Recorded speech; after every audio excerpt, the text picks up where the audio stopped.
Guess what? It is drive review time. Yes, I am going to tell you my first impressions of the all-new 2024 GMC Acadia. We're going to go into the Denali first, then head up to AT4, do a little off-roading. So with that, let's get going. All right, so to kick things off first, I am driving the 2024 GMC Acadia Denali. Of course, this is on-road. Got some beautiful areas to drive around here on this like 20,000 acre lot down here in Montage Palmetto Bluff here in South Carolina. Not far from Hilton Head, actually, but beautiful area if you're looking for somewhere to vacation. Also, I'll probably be having a YouTube video up, so check that out. I do apologize if there's a little bit of shakiness in this video today, mainly because unfortunately I forgot my suction cup for my GoPro, and so I'm using my iPhone. So if it's a little shaky, hitting the bumps, I'm really sorry for that. But all that being said, let's quickly talk about what I've noticed in the drive so far, because I've already been driving it for a little while, and now I decided I want to turn it on now that I've kind of gotten, you know, some ideas, some impressions as to how I like this vehicle. So to kick it off, we already have this vehicle being wider, longer, taller than the outgoing model. Of course, 2024 gives you that, again, that little bit longer wheelbase, which I like, and I think that's going to add to the comfort, you know, to the ride, and it has. I don't notice there to be, you know, a lot of bumps. Like I say, you're noticing a little bit of bumps. That's because I just went over some rocks, right? So, you know, but as an overall, very impressed with the drive and the ride of this. Power-wise, let's just talk about that. So I know many of you are like, it doesn't have the 6-cylinder anymore, I don't want it. I'm like, I could understand that. However, if I were to put you in this vehicle and not tell you that it didn't have a 6-cylinder and have you drive it, I would be very shocked if you could tell me that. I mean, maybe some of you gearheads, of course, but as my friend Omar says, we're not buying these to drag race them. We want the power to get onto the highway and so on. And this has more power, more torque, and better fuel efficiency than the outgoing model. Let me just back that up. This is a 2.5 liter 4-cylinder turbo versus, yes, we had the 6-cylinder option, the 3.6 liter V6 in the outgoing models. This now, however, has 328 horsepower, 326 pound-feet of torque, and again, as I said, better fuel efficiency. So, why would we not go with this? You know, everybody's like, oh, the reliability of 4-cylinder turbos. We're not talking about 4-cylinder turbos in 1990. We're talking about 4-cylinder turbos now. And so, you know, right off the bat, I don't think this is, you know, something you have to worry about as far as power so far. All right, so we've got the power part covered. And just so you do know, this will pull up to 5,000 pounds when properly equipped. Now, that's with the trailer equipment, obviously. This vehicle also has Super Cruise and a host of other features. I mean, I'm going to talk about that in the walk-around video. Today, I really want to focus on the drive, but very quickly, I mean, obviously, power is part of the drive. And if I step on it, this goes fast enough for me, and fast enough that I would ever need in my family vehicle, not my race car, obviously. So first and foremost, I like that. Again, the wheelbase is contributing to a nice, comfortable ride, comfortable drive. I'm trying to find the street that I want to turn down here, so if I keep looking over, that is precisely why. This area that I'm at is huge and everything looks somewhat the same. Seats, let's talk about that next. So obviously part of a ride review is how comfortable are the seats. I know my friend Tim over at Pickup Plus Truck.SUV Talk, if you Pickup Truck Talk plus SUV Talk, if you follow him at all, he's always talking about the comfortability of GM seats, right? And I can't necessarily disagree with him sometimes. However, that being said, I find this to be very comfortable. I find the drive of this to be very impressive and not one that I have any complaints or concerns with. I find that, like I say, everything here, you know, seat-wise, comfort-wise, after driving again for quite some time today, is very comfortable. So, comfort, A+. The ride, phenomenal.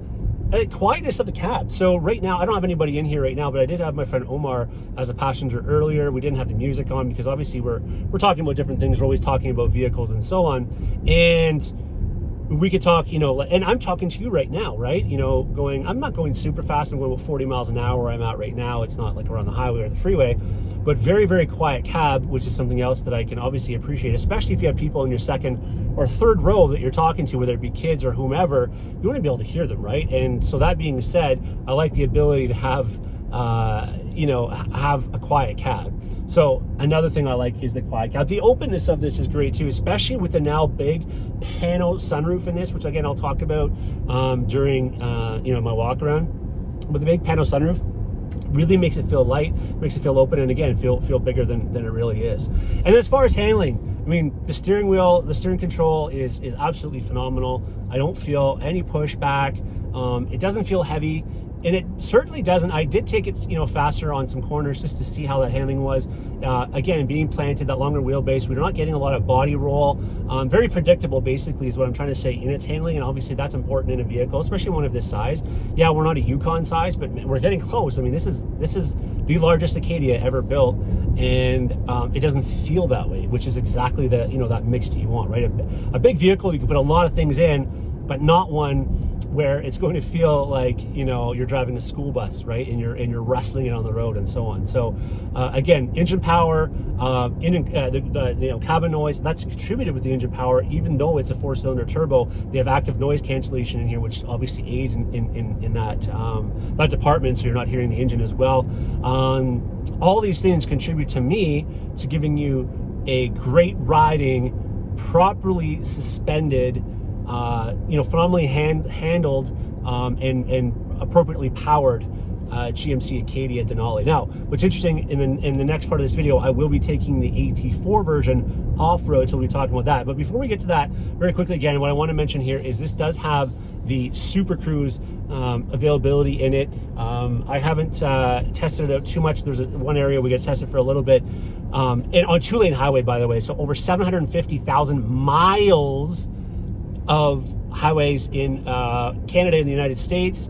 And right now we're talking about, on 2-lane highways and on a lot of it now too. So not just on the freeways, the divided highways that we had in the past, but now we're talking about 2-lane highways, which is, phenomenal and very predictable. So Super Cruise is a welcome addition, by the way, on every trim level from all 3 trim levels. So the Elevation, the AT4, and the Denali all have the option to get the Super Cruise feature in it. But let's hop over and talk about AT4. All right, so as promised, it is AT4 day. Yes, the off-road variation of the brand new GMC Acadia. I actually really like this model. I like the looks of it. I like the more paint match and so on. It really does share a lot of similarities to the Denali in terms of all the screens and stuff are the same. It has the ability to have Super Cruise, obviously the panel sunroof and so on. So feature-wise, it has a lot the same, but there is obviously some differences. Now, I do have a walk around, kind of my favorite things about the AT4, so you can find that out. But in the meantime, as far as how this, sorry, I'm just trying to navigate my way out of this. As far as how the vehicle is different, there's a few things. Number one, of course, they made it more off-road. So we have a 1.2 inch essentially lift on this. It's 1.2 inches higher than your Denali or your Elevation. That's done by a number of different ways. Suspension would be one. The other thing is it has a different tire, definitely a more meaty tire. It has an 18-inch Goodyear Wrangler Territory AT tire, so not an MT, an AT, got some aggression to it. And also the front end of it is more high cut up with a skid plate on it. So again, it lends itself, and we got the nice red tow hooks. So again, it lends itself to being absolutely more, again, off-roady than the other models.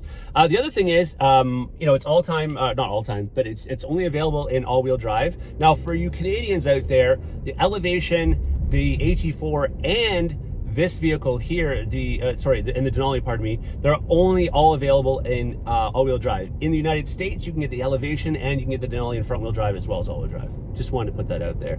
Now, as far as the drive itself, again, I'd already driven this off-road today. You'll see a couple little clips here. We basically just drove on, some dirt roads and some actually like very sandy, almost like sand dune type roads. So we could try out this vehicle's different modes. It has an off-road mode and it has a terrain mode. So it does have different drive modes than what we're seeing with the other two variations of this vehicle, which are, again, are more, on-road related. So that was cool to try out. They also kind of made like a tiny little gauntlet thing where we could, dip the tire down. We had the tire off the ground and, things I just normally wouldn't have done in the previous generation Acadia. Again, this is not meant to be this is not for lack of better term, I don't want to bring up another brand, but it's not a Jeep. It's not a Hummer EV in the sense it's designed specifically for off-road, but if you're going out to your camp and there's some washouts or whatever, this vehicle is going to handle it better, definitely than the past vehicles, and even better than, you know, the vehicles that we have now. Now, a couple things I noticed is obviously, you know, it's got a great combination in this driving that I've noticed between on and off-road, meaning that, you know, a lot of times you get into a little more off-roady vehicle, it really sacrifices its on-road capabilities. I'm currently driving an on-road right now, and it's very comfortable, it's very quiet, it's very predictable. In sport, you know, or normal mode, of course, it has tow all mode too, because if you didn't know, this will pull up to 5,000 pounds. Again, same engine, transmission, same everything that we have in the Denali, 2.5 liter 4-cylinder, 320 horsepower, 326 pound-feet of torque. That is all the same. So there's no differences in the engine or its capabilities that way. But when you do get off-road, you know, it's got a proper suspension for that as well. And in the off-road mode, though, you don't use on-road because it does make it feel a little bit weird, a little bit awkward. So as long as you're in normal mode and sport mode on-road, you're great, and you use your train mode and off-road mode for off-road, as it's stated, right? And it actually makes the most sense that way. But again, you know, as far as the interior, very comfortable seats yet again. It's a slightly different material than obviously the leather that they're using in the Denali version. This is like a PVC with like a textile, really cool looking interior. You know, it has all the, you know, a lot of the same things. We have 15-inch screen. We have the 11-inch screen in front of the driver, which is programmable. We have head-up display. Again, the panel sunroof. So you can get a lot of features in this. Of course, you can in the Denali, but again, it's got a more truck look, a more off-roady look, and definitely a more off-roady feel. But again, that doesn't translate to on-road. The tires aren't noisy.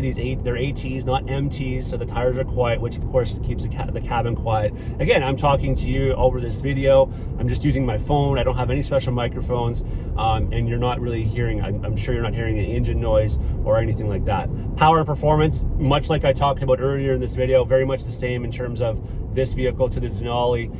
It's peppy enough. You know, again, 328 horsepower. I mean, you know, the 326 torque. I mean, what more do you need? It's a family vehicle. We're not racing this thing. You know, and the 4-cylinder is just surprisingly, shouldn't even say surprising anymore with what they're doing with these new 4-cylinders, but it's remarkably capable in terms of you know, in terms of what it's capable of engine-wise. So, and again, so handling, ride, on and off-road. It's just a great vehicle, and it's one that I would actually own, either one of these, Denali or AT4. You know, it would fit my family. I've got 3 kids, 2 dogs. The only thing for me is I pull a large trailer, so that's the reason it's out. But like, you know, if you're in the market, you're looking at Yukon, I would very seriously, and you're not pulling anything large, anything over 5,000 pounds, I would seriously look at this new Acadia with its new size. It's got every feature you could want or imagine. You know, try it, bring the family, check it out. It fits car seats beautifully. You know, I'm really enjoying it. So I hope you enjoyed this drive review. If you have any questions, drop them below. Until next time, take care.